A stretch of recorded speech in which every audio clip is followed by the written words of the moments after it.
Good afternoon, Pure Potential members. It is Saturday, August 23rd. I believe college football is happening. Couldn't tell you who's playing. Preseason football is happening. Harold Fannin caught a touchdown. You'll love to see it. Apparently, Chris Olave is getting targets.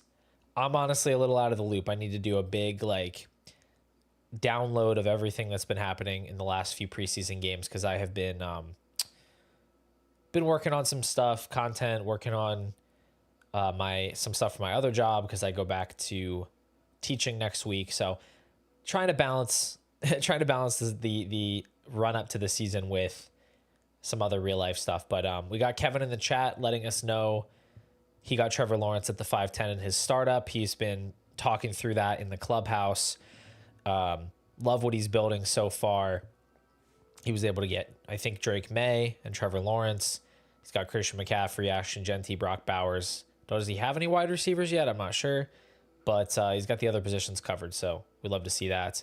We got Carter here in the chat as well, ready to go. Kevin, I teach at a pretty small Christian school. It's a K-12 school. We have 120 students, so it's a very small operation. I teach multiple different English classes ranging from middle school up through high school. So I teach a pretty wide range of ages, and I enjoy it. I do like what I do, but it's a lot of work getting ready for the school year. But yeah, we got some cool questions to get through here. Hopefully I don't miss anything. Obviously, you guys can ask additional questions as we go. I'm going to jump right into the first one as people hopefully start trickling in greater numbers. Nico came in with the first question, which was actually asked a couple days ago. He basically just asked if I've ever done any analysis about using wins above replacement metrics. And I'm sure that I've talked about wins above replacement, but I couldn't tell you when or where. Basically, I'm not an expert on it. I don't exactly understand how it's calculated from a dynasty perspective. Like, the idea of wins above replacement is typically, you think of a redraft league, like an ESPN redraft league with 5 or 6 bench spots, and you think about the options that are typically available on the waiver wire. Whatever that waiver wire option is scoring, anything that your players are scoring above that is value above replacement. And then they calculate it into a metric that tallies wins rather than just points above replacement.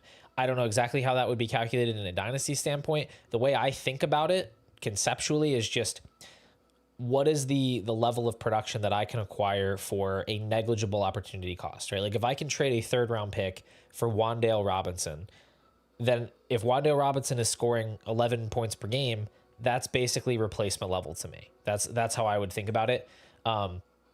But on Dynasty Daddy, they do have replacement. They have wins above replacement for your league, and it'll take into account your league settings. I think it's important, or I should say helpful, just to kind of get an idea of your league settings and how they might be different than other leagues that you're in. And so when I'm doing team breakdowns, I'll look at it if there's some weird settings, just to get an idea of how wide receivers and running backs stack up to each other. Like in half PPR, it's much better to have running backs in the flex. You're typically winning with running backs in the flex more so than wide receivers, because the value above replacement at running back, or just the points per game comparison at running back, is going to be in their favor. Whereas in full PPR, it's actually it's more of a tie between the two, which is a better flex option. You can also look at like tight ends in half PPR. If there's no tight end premium, like the wins above replacement they're giving you are like nothing. You know, it's comparable to like wide receiver 5s and running back 4s, like way down there as far as the impact that tight ends are making. And so that can inform some of my analysis, but it's just not a go-to for me all the time because I feel like I have other sort of shorthand or just general understanding that doesn't run through that metric that helps me kind of arrive at some of the same conclusions. There are definitely some good write-ups on that. The South Harmon guys are big on the points above replacement, so you can check out like South Harmon Fantasy. I'm sure that they would have more info. But that's the gist on wins above replacement. Update from Kevin on his startup is hoping for Pickens at his next pick at 6'10", but maybe going to get Loveland. I mean, I think either of those would be great. I think at 6'10", if you have a chance at Waddle or Olave, I think those guys are totally solid picks at that value. You're just going to have, I mean, not every team has to be built around wide receivers. There's a lot of ways to win. It might be nice to have those wide receivers at the top, but you're doing a little bit of an, unconventional build. That's okay. Welcome in, Goldhorn, to the stream today. I hate when my trade offers get rejected. Been trying to send out some offers lately, get some of my teams whipped into shape. I haven't been doing a lot of team maintenance lately. All right, next question came from Neon, which is waffles or pancakes. To be honest, I enjoy both, but I think here's what I'll say. I think pancakes are safer, like consistency wise. Like I think you're more likely to get a quality pancake. But if we're talking about top quality, I think a great waffle is better than a great pancake. I think if it's like just crispy enough, it's not like mushy, but it's also not like crackly. I don't know. Like if it has just like golden brown, a little bit of crunch to it, I think a perfect waffle is better than a pancake. So I will go waffles. What are we doing with JCM? Using him to tier up, spamming for 2 seconds, etc. You can decide how your league mates will respond to that type of silliness. Like if you think there's legitimately a chance that someone in your league will give you 2 seconds or a first round pick for JCM, then absolutely go spam it. Like I see no reason not to. That's what I would certainly take that for him. I definitely like the idea of maybe using him to tier up, putting him in a trade package that might be a little more palatable to people than just forking over the draft picks. And so if you want to try to use him as a springboard to upgrade a running back, to get up to a Bucky Irving, to get up to a Henderson, I think that's totally reasonable to do. If you want to try to sell him for like Bishal Tootin plus, I genuinely think that's not a bad idea. Like if you can get Tootin plus a third, I'm fine with that. Like you don't have to do that, but I still prefer Tootin long term. I'm going to do, spoiler alert, the video that I'm putting out early next week has JCM on the thumbnail, and it's going to be about a lot of these different situations that have been changing throughout the preseason as we get more info, like the Browns backfield, the Jets backfield, the Jaguars backfield, the Commanders backfield, Tampa Bay wide receivers, like all of these different situations that have led to some big risers and fallers. And my take on JCM is like, we should expect him to be their primary early down running back. I don't think it makes sense for this move with Robinson to be about Chris Rodriguez, who they've had on the team for a while. They've cut him, they've brought him back. Like maybe he's playing better now than he was before, but I don't think that this move, I think this move has to be about JCM and wanting to get him on the field. And so I think he is going to have the chance to be the primary early down runner. And that's going to make him a startable asset, maybe as early as week 1. But I do think we should still question what the actual ceiling is here, where we know Eckler's going to play his 2-minute drill, third down role. JCM caught like 7 passes over his last 2 college seasons. So I made this mistake with Bucky last year of like doubting what the ultimate ceiling was. The difference is Bucky was an elite receiving prospect in college. That outcome feels much more remote for JCM, where he is legitimately worth like more than a first round pick. And so I'm less wary of cashing out early than I would be with some other prospects. And whenever there's hype like this, I think it's just worthwhile doing. I think it's worthwhile like looking around and seeing what's possible with an asset like that. You don't have to sell him, but I think it's worth at least, you know, poking around and seeing what's out there. So, yeah.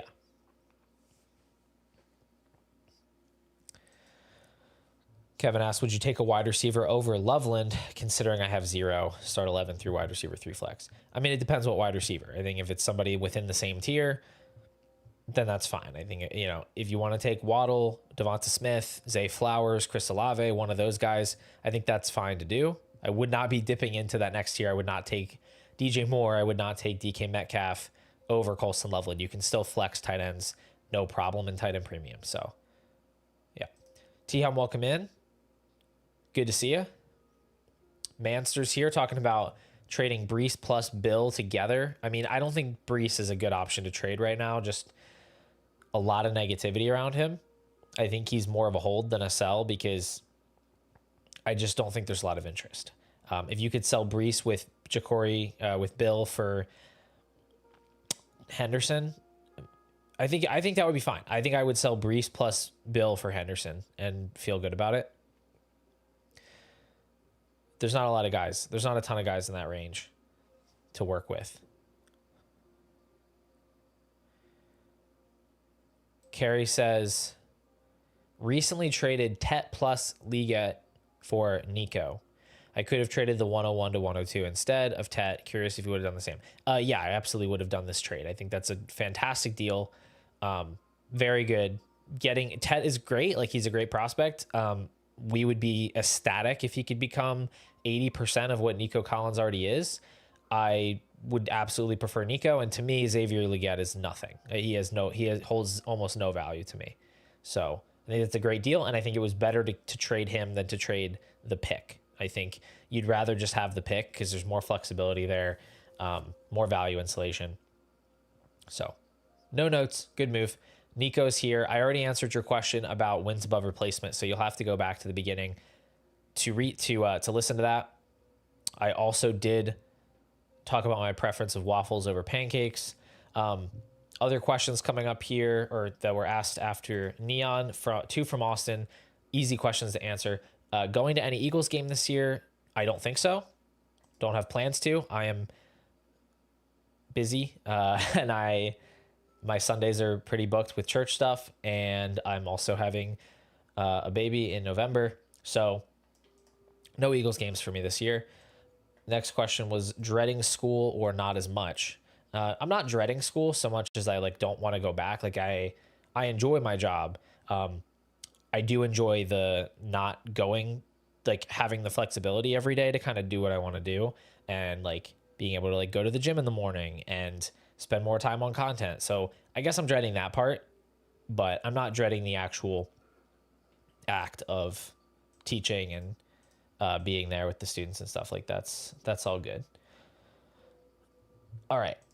Actual questions. I'm going to combine two because they're kind of versions of the same question.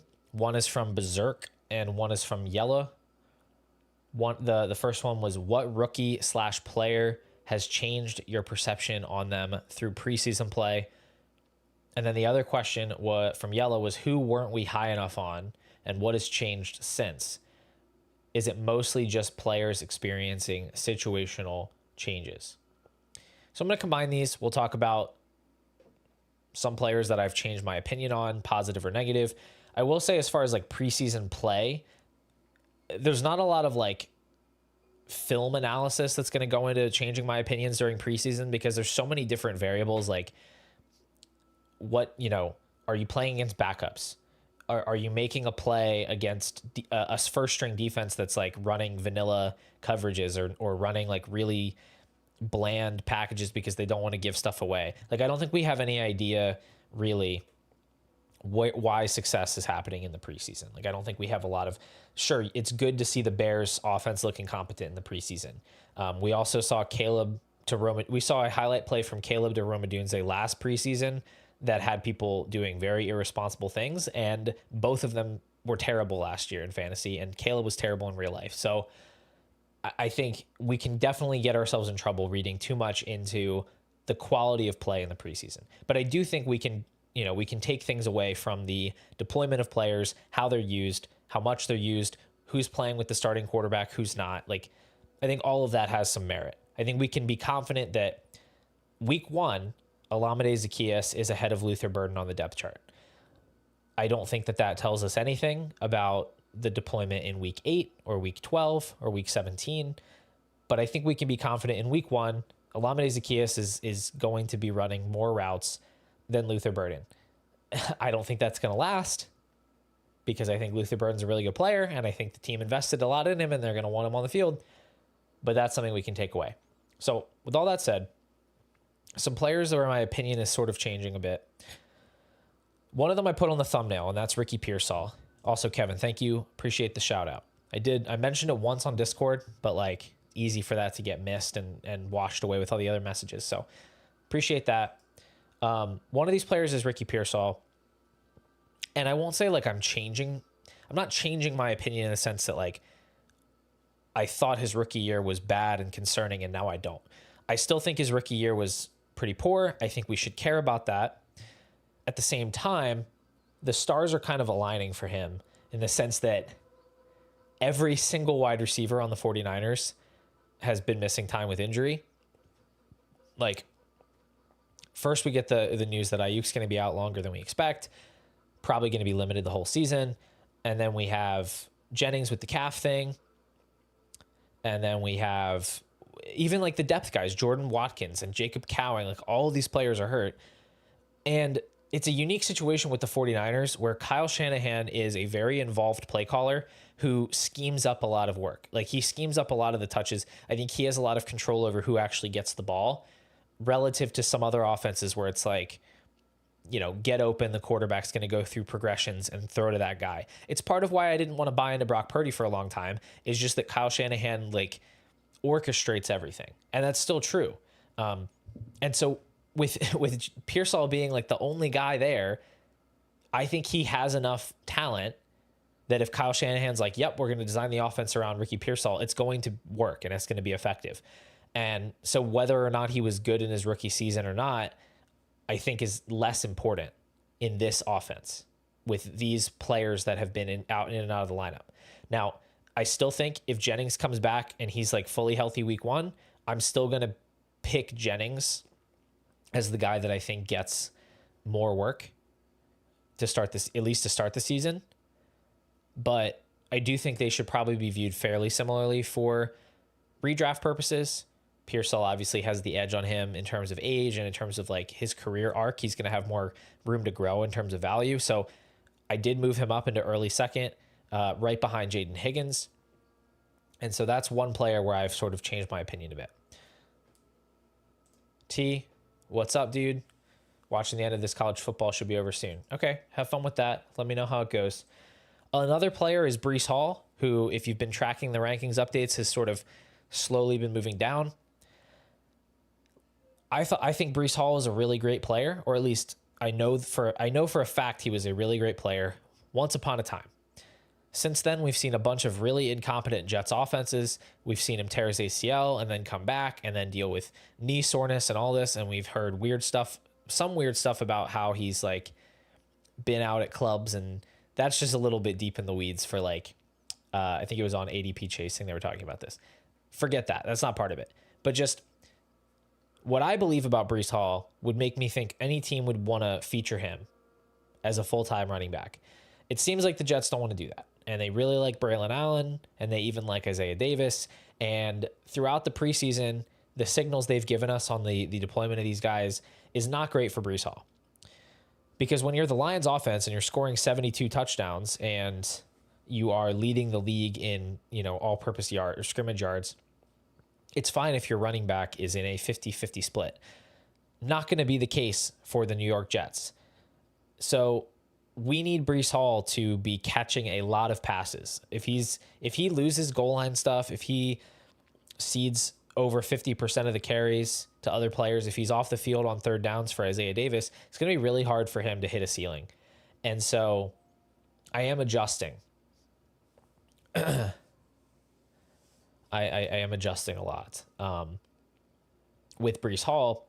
Now, he's still pretty young, and I think it's pretty unlikely that he returns to the Jets next year, given how all of this is unfolding. Like, there's got to be even some chance that he gets traded this year. So I don't want to move him down too far because I still believe in the talent. I haven't seen any reason to believe that he's not a good running back, that he's washed or something. So I do struggle with it. But like, I think you have to weigh the fact that he is so clearly behind Chase Brown and Josh Jacobs and Kenneth Walker in terms of seasonal expectations now. When you're talking about a position like running back that's so year to year, it's like, how do you keep him significantly ahead of those players if he's not expected to score as many points as them? So it's very hard to balance. I'm trying to find a compromise that works. I think that we're close. But ultimately, I think things could go pretty poorly for Breece Hall. Manster asks, would you rather pick up Tootin/ETN or Taj Brooks? Manster, we're going to need to get you a copy of the Dynasty rankings because I have Tootin so far ahead of Taj Brooks. Not even close. I have ETN ahead of Taj Brooks, but I don't really want ETN, but I still think he's a much better pick. I mean, Taj Brooks is just like an early down handcuff is really what he is. Like, he's not worth a whole lot. I would definitely much rather have Bishal Tootin. T asking any tier up or tier down options for, I guess, Breece Hall. What are you doing with him? I'm not really trying to do anything with him right now. Just maybe that's just laziness on my end. I just don't feel like the juice is worth the squeeze, where I don't think I'm going to get a lot of responses. I don't think I'm going to get any favorable responses in trades right now for Breece Hall. So I'm kind of just like, I'm just going to hold him and see how the early season goes and hope that it's better than I'm expecting it to be. I will say, if you can sell him for a random 2027 first, that's probably worth doing, just to have the flexibility in case things really are bad, because it can be a compounding thing where he could be in a timeshare, but then Justin Fields could also just be deplorably bad. And then all of a sudden it's like, well, he could have been, like a high end RB2, but now he's in a committee on a terrible, terrible offense. And now he's completely unusable. So yeah, I think if you could just get a 27 first, that's probably worth doing. If you could get a playoff projected 26 first plus a second, I think that's fine. Thankfully, I don't have that many shares. I happened to sell one earlier this month before all the preseason drama even came up, just because I got an offer I liked. But yeah. And if you can pivot to, again, I don't think it's likely, if you can pivot to like a Henderson or a Bucky for a minimal price, if you can get CMC plus, if you can get Chase Brown plus, like a plus a second or something, I think that's good. So there's some things you could try. Chris, what's up, dude? Welcome to the stream. Jabulani says, just tuned in. Sorry if you answered this. What are we doing with JCM? We're shopping him. Let's see what we can get, doing our due diligence. You can go back in the stream. I did talk about him. And you can get it maybe a longer answer, but yeah, I mean, just whenever the hype explodes on a player, you want to see what your league thinks, because sometimes there's just loose cannons out there. They do weird stuff. Like, I put out a tweet. It's like, if somebody's going to offer you a first round pick for JCM, just take it. And then I get replies. It's so funny. I get replies that say nobody's doing that. And then I get replies that are like, no, don't trade him for a first. He's going to blow up. Like, I hate when people are so confident about what's going on in dynasty leagues. Like, I promise you, there are people doing all sorts of weird stuff. Just because it's not happening in your league doesn't mean it's not happening. So yeah, go find out.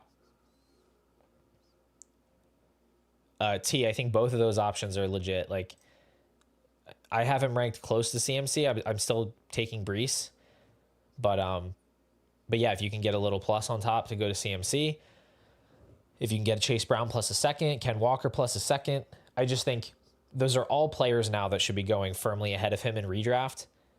It's like, how much weight can we put on how much weight can we put on him potentially getting a better role next year on a different team, versus the immediate production at running back, which is what we really want to be prioritizing at running back.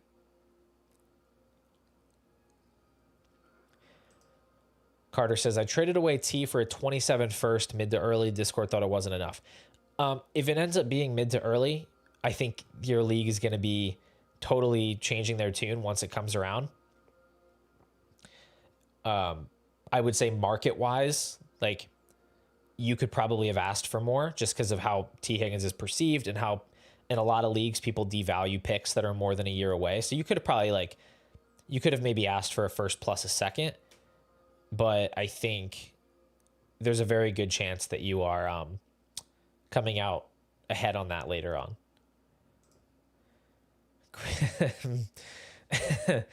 Chris says, best fantasy team names this year I'm submitting. Sir, they hit the second Bauer. That's crazy. I don't know if you can fit that. Can you fit that in Sleeper's team name thing? I don't know if you can, but that is truly something. Yeah, I don't know. I don't have anything off the top of my head. I mean, I think puns with player names are always going to be funny. But I don't have a lot to work with right now off the top of my head. I kind of need to have like a player name in mind, and then I can try to think of something. I have seen a lot of good team names, but when I'm doing breakdowns, but of course they're all escaping me right now.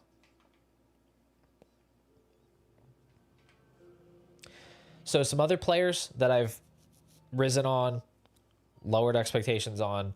I'll put two guys together since they're these two running backs that have both gotten contract extensions, Kyren and James Cook. Prior to their extensions, I had both guys in the early second tier, and I think that was a mistake. I mean, I know it was a mistake because I've since fixed it, but I think I was just too ideological about not liking those running backs that I was undervaluing, number one, what the most likely outcome was with those players, and also the value of that outcome. With Kyren, it was always most likely that he was going to, I don't know. I did sort of doubt whether the extension was going to come through or not, but I guess we can say it was always most likely he was going to get the extension and he was going to be on the Rams. And even if there's some possibility he loses some work, because of how much what he's scored the last 2 years, I think it was a mistake to be so rigid on the talent evaluation and just totally ignore the workload and everything. I think that was a mistake. And so I did move him back up into late first after the contract extension. Still don't think he's a very good player. I still think it's possible that he could be, I guess here's what I'm trying to say. I'm not articulating it well. I think there are worlds where Kyren's workload is reduced to the point that he's more of a Chuba Hubbard type of guy. But it never made sense to rank him as if he was already that guy, because there are also aspects to his range of outcomes where he's not that, where he continues to be more of a top, an RB6, RB7 type of player. And so I wasn't factoring that in enough. And then with James Cook, I think the ceiling is a question mark, but I was underrating the value of the floor. Where you look at James Cook is confirmed good at football. We know he can score pretty reasonably even on a smaller workload. Even if it's unlikely that workload's going to increase, the value of the floor of a running back that is going to be in a high scoring offense that is talented and efficient, I think I was underrating what that's worth by putting him down under guys like Caleb Johnson, putting him under Josh Downs. I think that was a mistake. So I've moved both of them back up. There is scarcity at running back, and you don't want to be giving away players like that too lightly. And as part of my restitution for my wrongs against James Cook, I did go and trade for him in the Pure Potential Invitational League. I traded Mixon and Chubb with Christian Kirk and Jacoby Myers for James Cook and Ray Davis. I needed to shore up the running back position because Joe Mixon and Nick Chubb were kind of co-manning my RB2 spot with David Montgomery in the RB1 spot. And I had some extra depth at wide receiver, like Myers and Kirk were my wide receivers 6 and 7. So I consolidated a bit. I moved into James Cook to kind of solidify the floor. I was able to get Ray Davis thrown in there as a nice handcuff. So trying to do right by my guy, James Cook.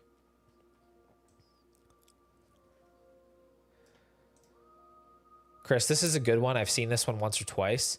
Neighbors Think I'm Selling Dope. That is one of the very few J. Cole songs that I can name. So, good one.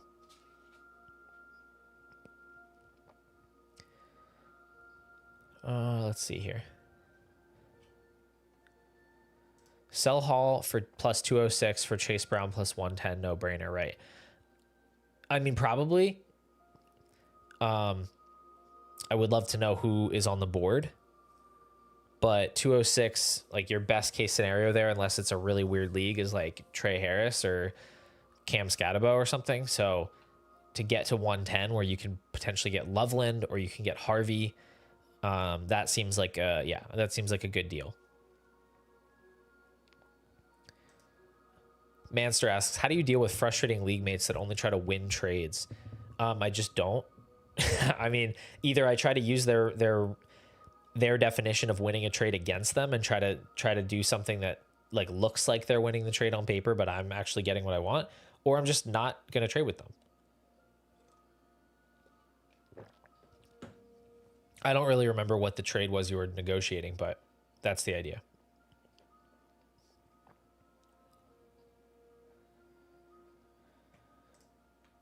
All right. Back to the questions. I did have a couple more guys, actually maybe just one more guy that came to mind. You guys can let me know if there's other players that you think this applies to where we've like really changed our priors or we've changed our perception based on preseason. I mean, I've definitely risen on Jaden Higgins. I've cooled on Trey Harris. I think there's enough of a drumbeat and both positive and negative on either side to adjust our expectations for those guys.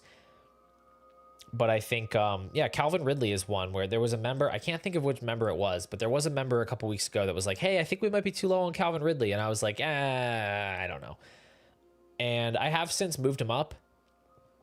I think just seeing how steadily he's been drafted highly on Underdog and the fact that he's like so by far the wide receiver one for the Titans and like Cam Ward is willing to sling the ball and he says a lot of good things about Ridley. Like, I think there's enough there paired with the fact that Ridley has shown us a high ceiling in the past, even though it was a long time ago.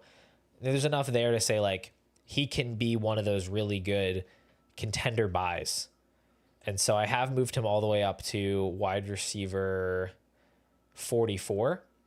I moved him ahead of Michael Pittman, ahead of Jawan Jennings, ahead of Kyle Williams, just behind Cortland Sutton. So, I think that's more so where he belongs and probably should have been there sooner. But whatever. That's where he is now. Pretty simple stuff. Let's see what else. Oh, yeah. From HM, how good of a strategy do you think making no trades is? This is a really funny question to me. I feel like I'm in a place in all of my leagues where no one is willing to make any equal trades and I'm just getting offered fleeces. Is waiting the right move, or would you ever sell a player at a discount that you feel could end up losing value once the season starts? Example player being Patrick Mahomes. I don't know if that's a good example player. I think Patrick Mahomes is probably more likely to gain value than lose value, but I get what you're saying. If you think you're going to lose on a player, should you just take the loss now? I think it depends on how big of a loss it is. Like last offseason, last regular season, I was very stubborn and I didn't make a trade that I think about almost every day. I don't remember if this one specific trade actually cost me the 101, but it was close enough and it was stupid enough that I might as well treat it that way, which is that I had Rashad White as one of my last few like real players on a tanking team. And I was so insistent on getting a future second or at least getting like 2/3 for him because he was still scoring pretty well. He was still scoring like low end RB2 numbers, even with Bucky kind of taking over. And I was like, I'm not just going to sell him for nothing because I was still ahead in the points race for 101. And I didn't trade him. And in week 14, the other team that was tanking, who happened to be Jacob Sanderson, so pissed off about it, had Drake May and CJ Stroud on bye. So he had like no players scoring points, and he passed me in the max points for race, and he got 101 and I got 102. And anyway, the point is, Rachaad White has become like virtually a worthless player since then, and it was really stupid to be holding out on the value of Rachaad White when we were talking about risking the potential 101 versus 102. So yeah, if you think a player's gonna have a good chance to lose value, like if you're sitting on a really, like if you're sitting on, let's say, Derrick Henry, right, or Devontae Adams or something, I think you can hold those players into the season before selling for a discount, because they might, your league mates are going to maybe come to their senses once points are being scored. But like at a certain point, we know they're going to be worth less next offseason than they are right now. And so you want to think about what that price might be and maybe just sell for that, see if you can sell for that price rather than holding out for what you think the price should be right now, because that can be dangerous. But that being said, I think making no trades is a totally reasonable strategy that people should employ more often. I think people get bored. I think people get antsy. They feel like they have to do things that they certainly don't have to do. I maybe even fell victim to that a little bit this morning with a trade that I made in one of my leagues where I didn't like the flex options I had for week 1. I traded a second and some dart throws to get a couple of kind of gross fillers. I traded for Cooper Kupp, just weird stuff. And maybe you didn't need to do that. I think you can just not make trades a lot of the time, and you can just wait and be patient. Sort of like a broader idea that I've been thinking about, which is like every year there are dozens and dozens of players that we have to recalibrate our season-long expectations for after week 1, after week 2, after week 3. Like people thought I thought Mark Andrews was going to be one of the stud tight ends of the season after going into the year. And then after week 1 and week 2, I thought he was dead. And then by the end of the year, he was like somewhere in the middle. And so it's like, if you're going into week 1 and you're like, I don't know if this team can contend, maybe just wait, because what if some of your players that you don't think are anything are actually better than you expect? What if you have, if you had JCM on your bench and you were like, man, I don't really know who I'm going to play at RB2. Like maybe I need to just tank this year, or maybe I need to go trade my first for Chuba Hubbard. Like maybe you don't. Maybe you could just wait a minute and you can see if Ja'Cory Krosky-Merritt becomes a starting running back. And lo and behold, he is. And you can kind of just, I think we need to take it 1 week at a time and realize that like how you feel about your dynasty teams is going to be very different after week 3 than it is right now. And so, yeah, just not making trades and like letting some games go by where maybe you don't have the best projection you could possibly have, or maybe you don't have the exact lineup that you'd like to have in place by the time the championship rolls around. That's okay. Just take a deep breath. And kind of like a little yin and yang to that, if you had Brian Robinson on your team and you were like, yeah, he's fine, he's going to be my RB2 for this year, which was the case for me in at least one league, now you don't have an RB2. So that's part of why I say like you should be willing to trade away replaceable players, especially ones that are not talent-based bets. And you should avoid trading for too many of those players. Like people think, like I've seen so many trades along the lines of trading a second, let's say it's, May, June, maybe even early off season. And it's like, I'm trading a second round pick for some Brian Robinson level player. And then people will be like, you can nitpick a trade like that. And they're like, well, I needed some running back depth. I had this second. It's fine. Like I just traded for, it's fine. He's not exciting, but he's a safe player. But the thing is that these players are never as safe as we think. When they're not locked in based on talent, they're never as safe as we think. And this is why I say you want to store surplus value in picks when you can. Think about if you had traded Brian Robinson away for a second round pick, in January, in February, and you had just sat on that pick and you had a 26 second on your team right now, rather than Brian Robinson. Wouldn't you be so much happier with that? Wouldn't you much rather have that pick right now that you could go out and use to maybe go trade for a Tony Pollard, to go trade for an Isaiah Pacheco, when you know those players have jobs? So I think it's just one in a long line of examples of why we want to be flexible and we want to have the fluidity of picks more so than just having a bench full up of these replaceable players that can be rug pulled at any time. T asks, following your rankings, I have a lot of teams with elite wide receivers and quarterbacks, less elite running backs. On these teams, what running backs are you buying that are cheap? As we get close to the season, a few teams need a running back. Well, so first of all, I will say one thing I'm always looking to do is load up my bench with rookie running backs, day 3 running backs, bench contingent running backs, because those guys are the ones I'm hoping are going to fill that void at some point or another. Like, I have a couple teams that have JCM where I'm pretty weak in the running back room. Those guys are going to come in. He's going to come in handy.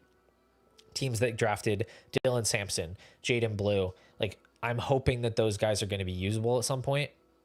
So that's priority number one, is like, if you go into drafts with that approach in a startup draft, you need to stop at a certain point, stop stacking up wide receivers and start taking your swings at running back. Going a tier above that, though, where we have like actual projected volume, Tony Pollard, James Conner, David Montgomery, I think those are all players you can trade a second for. I think Jalen Warren, who you just threw in the chat, is going to be a super useful early season guy.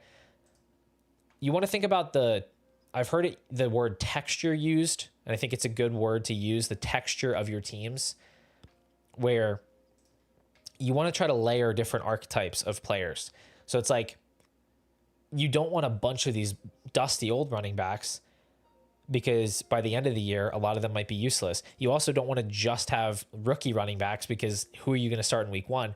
You want to build these rooms that are kind of balanced. And so I find the teams I have that I like the most, outside of like super teams that have just won a lot of deals or gotten lucky, but like teams that have reasonable amount of roster value, but I think are well constructed, are the ones that maybe have one elite running back at the top. Like, let's say, let me pull up a team, actually. Just get the team up here that I'm thinking of, if I can. It's probably one of my favorite teams, just as far as how it's built. It's not a super team. I just think it's built the way that that's not it. How do I get to it?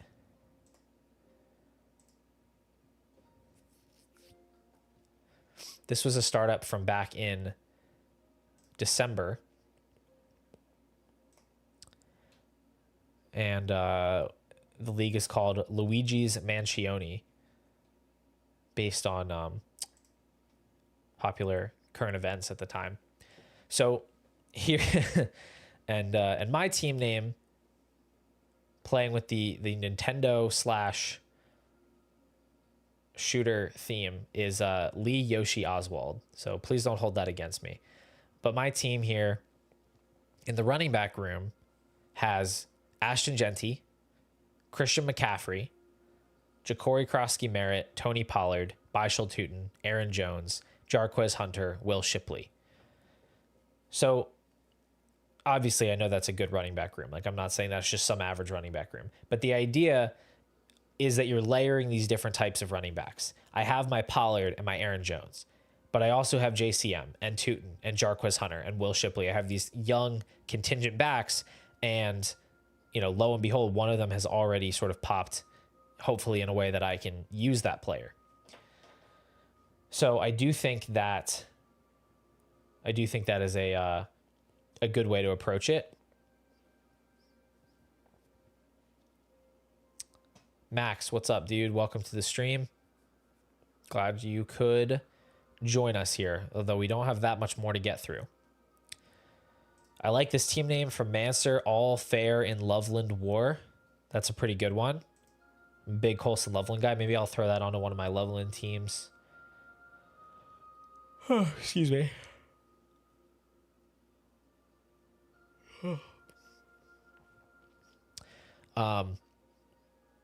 Yeah. So again, veteran running backs I like are definitely Pollard, Montgomery, Connor.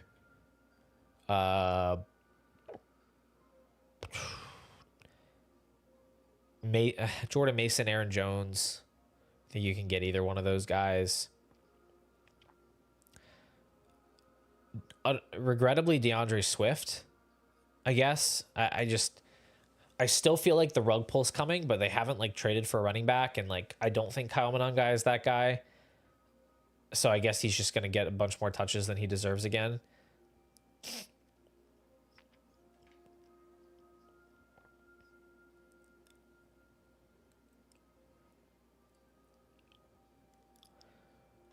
Kevin asks me to read the rest of that team. Okay.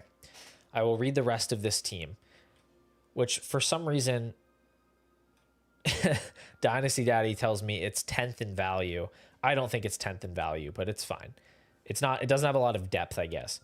The team is Lamar Jackson, JJ McCarthy, Dak Prescott, Jalen Milroe, Joe Flacco, Ashton Genty, Christian McCaffrey, Ja'Cory Krosky-Merritt, Tony Pollard, Bishal Tootin, Aaron Jones, Jarquez Hunter, Will Shipley, Jordan James, Raheem Rocket Sanders, Brian Thomas, Chris Olave, Tyreek Hill, Josh Downs, Jawan Jennings, Keandre Lambert-Smith, and Efton Chisholm. And the only tight end on my roster is Trey McBride. I do not have a 2026 first or second or fourth. I only have a 26 third, and I also do not have my 2027 second. I have all my other picks. So definitely like a kind of a studs and duds approach, but like starting lineup of Lamar plus Dak or JJ with Genty, McCaffrey, Pollard, Brian Thomas, Tyreek Hill, Chris Olave, Jawan Jennings, and Trey McBride.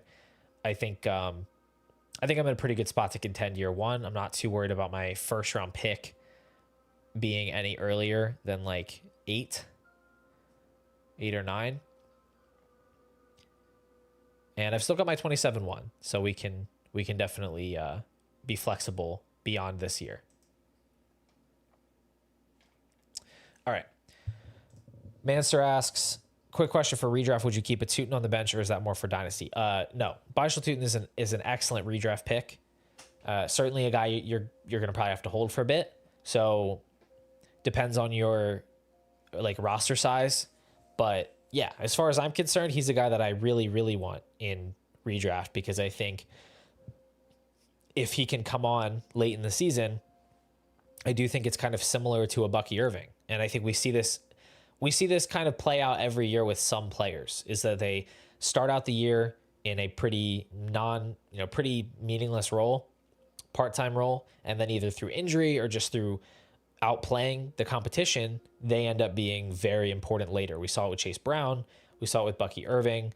We've seen it. We saw it from Zach Charbonnet and stretches. Who else have we seen it from? I'm like blanking right now on other running backs, but that's the idea. You get these contingent bets that hit. And I think Tootin is one that can hit in a really big way, because I think he is actually good. And I think it's going to be an offense that's really good and really, really friendly for schemed touches and running back production in general. So yes, I really, really, really like him.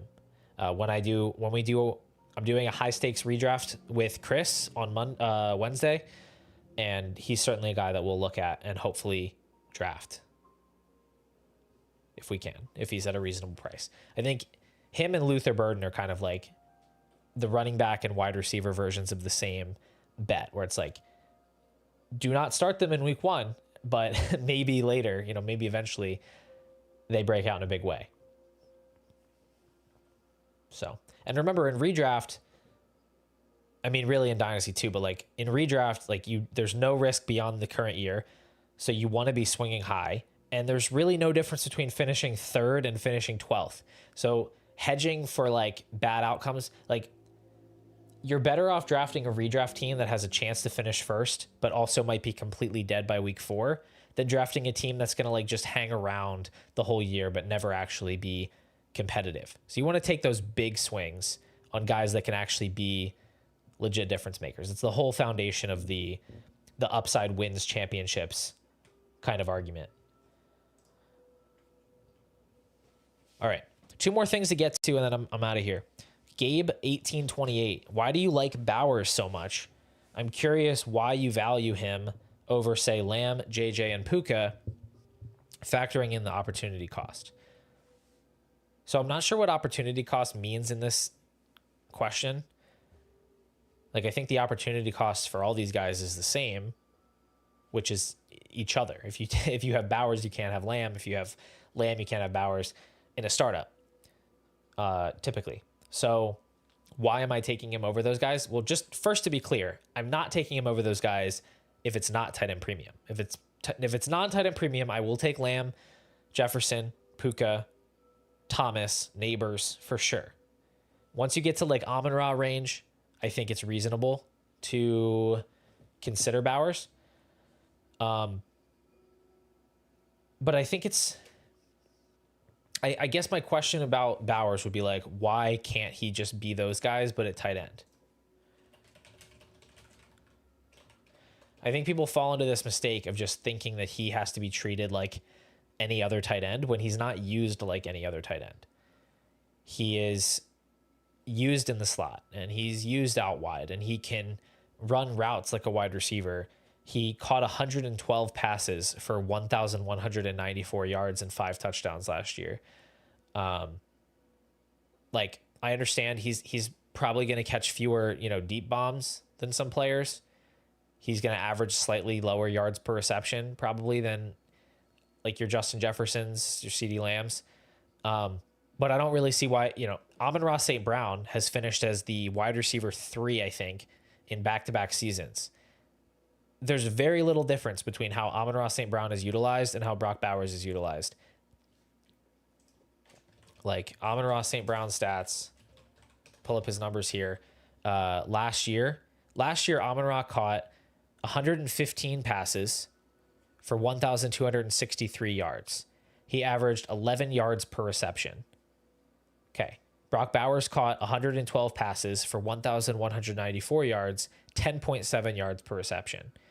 So Amon-Ra had 70 more receiving yards on 0.3 more yards per reception. The way that they accumulated points was like identical. So again, I don't know why, like, nobody thought it was crazy to take Amon-Ra St. Brown at the 111 last year. So why is it crazy to take Brock Bowers when he can do exactly the same thing in a format where you get an extra half a point per reception? And also, by the way, your league mates are all going to be starting guys that are scoring like 10 points per game at that same position. Like, I think he's such a clear advantage. The difference between Bowers in Dynasty versus redraft is like, in redraft, you just draft your team one time. And if Bowers goes in the second round, you cannot get whoever goes in the second round. You can't get AJ Brown. You can't get Ladd McConkey.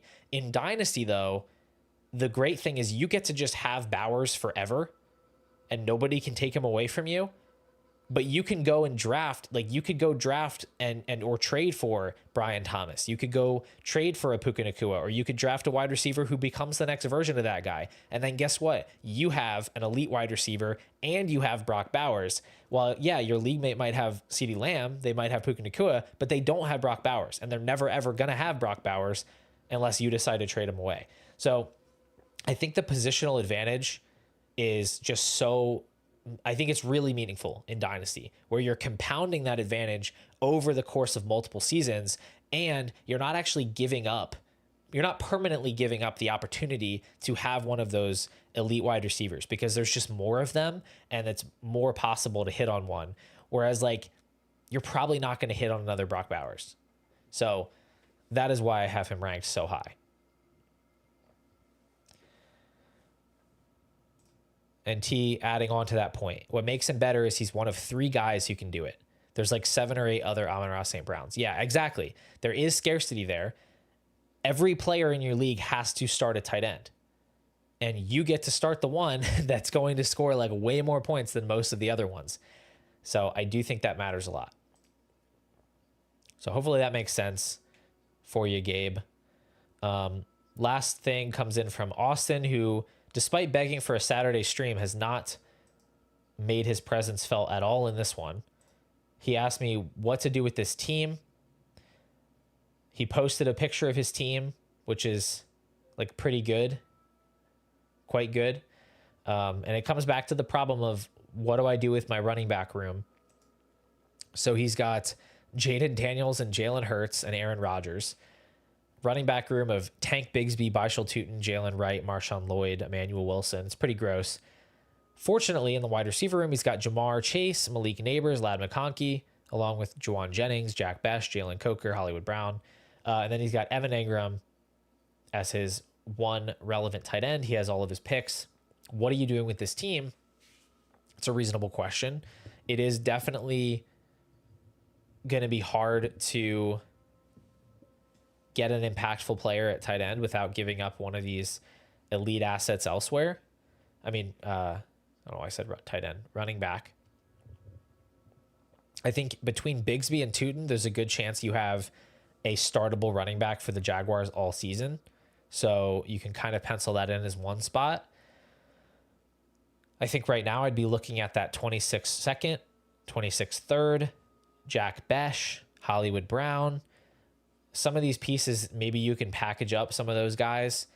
Maybe you can send Marshawn Lloyd to the the Josh Jacobs manager. Maybe you can send Jalen Wright to the Achane manager and either make some kind of a swap where you're getting back a usable running back, or maybe you can trade those guys directly for some rookie picks. Like, I think that's an underrated strategy, is like this two-step strategy. Go trade some of the guys you know are not going to solve the problem for picks, and then package more picks that you can use to then go and get an actual option. So something like that. But yeah, I mean, this is tough. If you could trade a Jack Besh for Tony Pollard or something, I think that's a good idea. But it's just tough right now. Like, it's just a hard time because so many teams are like locked in. Like, these are the running backs that I'm going to play, and people care about their depth. So unless you can go find a team that's looking to rebuild, it just might be slim pickings for the first few weeks of the season while things get shifted around. Kevin says, do you think it's more likely Loveland and or Warren are more likely to get into the elite tier of tight end than the rookie wide receivers in the class besides Tet if you're taking Tet or Hunter off the table, then I'd say, yeah, absolutely. It's absolutely more likely in my mind that Warren or Loveland becomes a clear next best tight end than we see like Igbuka or Burden get to the Nico Collins, Drake London type of range. I think it's definitely more likely for the tight ends. And I think they're both really good prospects, which is definitely helpful. Rio, welcome in. First Superflex tight end premium draft. So you're signing up for Pure Potential. Hey, I love to hear it. I hope it's helpful. I hope the rankings are helpful. You've got a question here. We'll close with this question from Rio. 10th overall pick in a 12-team league. Should I go Mahomes May with my first two picks, or better to go tight end wide receiver? From a strategy point, is it best immediately to get the two best quarterbacks? So I did do a video that I would recommend looking at. It was from like a month and a half ago, and it was my startup strategy. Justin Jefferson is on the thumbnail. You can see it that way. And basically what I said is I think if you're drafting from the end of the first round, I think you're better off going wide receivers early, because I think you're going to have a better shot at some quarterbacks in rounds 3, 4, and 5, and maybe even 6 versus the wide receivers you can get. So I'd be looking at something more like getting Malik Neighbors or Brock Bowers or CeeDee Lamb in the first round. In the second round, getting like Brian Thomas, Puka Nacua if he falls in the second round. And then in the third, fourth, fifth, sixth rounds, trying to get two quarterbacks from that group. Maybe Drake May falls into the third. Maybe you get Bo Nix, CJ Stroud. You get into the fourth, fifth round range. You got Trevor Lawrence. You've got Kyler Murray. You've got JJ McCarthy, even Baker Mayfield, Michael Penix. As you get into the sixth round, you can potentially get Jared Goff, Dak Prescott. I think there's a lot of quarterback options there. So that would be my answer. I don't think it would be a terrible decision to take one of those quarterbacks in the second round. But if you were to follow my rankings, I think most likely you would start with two wide receivers from that spot. And I think you should feel totally fine about doing that. Cool. I think that'll do it, guys. We just hit an hour on the stream. I answered all of the questions that were asked. So we're going to call that a success. And I'm going to go try to brush up on what I missed this preseason so I can get cracking on the new video that will hopefully be up Monday or Tuesday of next week. So Rio, appreciate the kind words as well in the chat. Congrats to you as well as a new dad. Good luck in your startup draft. Thank you guys for coming to hang out. Thank you for asking questions. Hope you have a great rest of your Saturday and your weekend. And I will talk to everybody very soon.